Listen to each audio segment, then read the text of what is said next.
د افغانانو د لوی اختر لمانځل.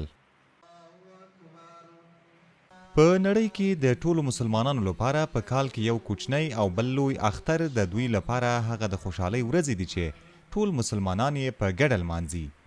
د دې دواړو اخترونو لمانځل د رواج او دود له مخې د هیوادونو په کچه توپیرونه لري، خو په یو هیواد کې دننه په ډیر کم توپیر چې رسم و رواج سره ورتوالی لري لمانځل کیږي.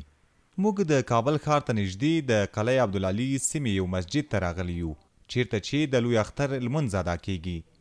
دلته لومړی په ټاکلي وخت خلک سره راټولیږي. د لمانځل ادا کولو وروسته خلک یو بل ته مبارکي ورکوي. دا چې له دې وروسته دوی څه کوي دا له څو تنو مشرانو اورو. دې نه وروسته زه کوم پیاله چای هغه د خپلو خپلوانو سره هلته خورو، بیا قرباني کوو او خپل پاس د قرباني نه بیا د خپلو خپلوانو دوستانو کره ځو، یو د بل پوښتنه او اختر مبارکي کوو. دغه عنعنه شته ده، د اطرافو کې هم شته ده، په خیریاتو کې هم شته ده او د دوی د هوس او د خوشحالۍ همدغه شیبې دي چې کله دوی د چینه فارغه شي نو زوتی د کورو ته ورسي او هلته هم کورو والا خپل ترتیبات ورته نیولي، دوی د خوښۍ دپاره میوه برابره کړي، همغه ورکوي دوی د خوشحالۍ دپاره او په ټولو کورو باندې ګرځي.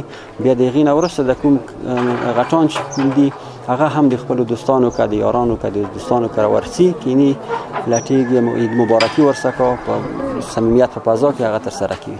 په هغه وخت کې به موږ چې اختر سهار به په جومات کې چای ما وخوړو، بیا به ولاړو دوی اختر به سره مبارک و، بیا به یو د بل ډوډۍ به سره کولې، بیا به یو د بل د کورو ته ورتلو مبارکي به کوله. نو اوس هغه په دې بازار کې نه کیږي، خو بیا د جومات کې څه غونډې د اختر لمونځ کوو، په خوشحالۍ باندې بېرته کورو ته ځو. په اخترونو کې معمولا 3 ورځې عمومي رخصتي وي.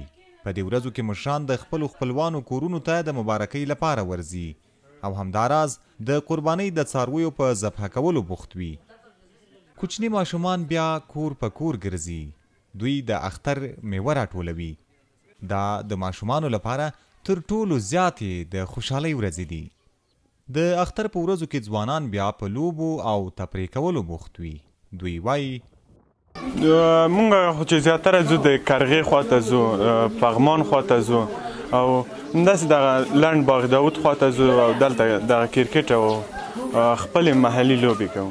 اوس دا چې لوی اختر دی نو د کلیوالو د همسایګانو د قربانۍ مراسم کله چې قرباني وشي نو بیا د دوستانو د قریبانو سره بعضې کسان چې وطن کې دوستان قریبان وطن ته هم سي او کوم کسان چې وطن تصمیم نه دی هغه په ښار کې چې کوم دوستان قریبان لري دعا کوي. په دې لنډ معلوماتي ویډیویي راپور کې تاسو د کابل ښار ته نږدې د خلکو د اختر لمانځلو په اړه معلومات ترلاسه کړل، خو د افغانستان په لرې پرتو ولایتونو کې بیا کوچنی او لوی اختر د مختلفو رواجونو او دودونو له مخې لمانځل کیږي.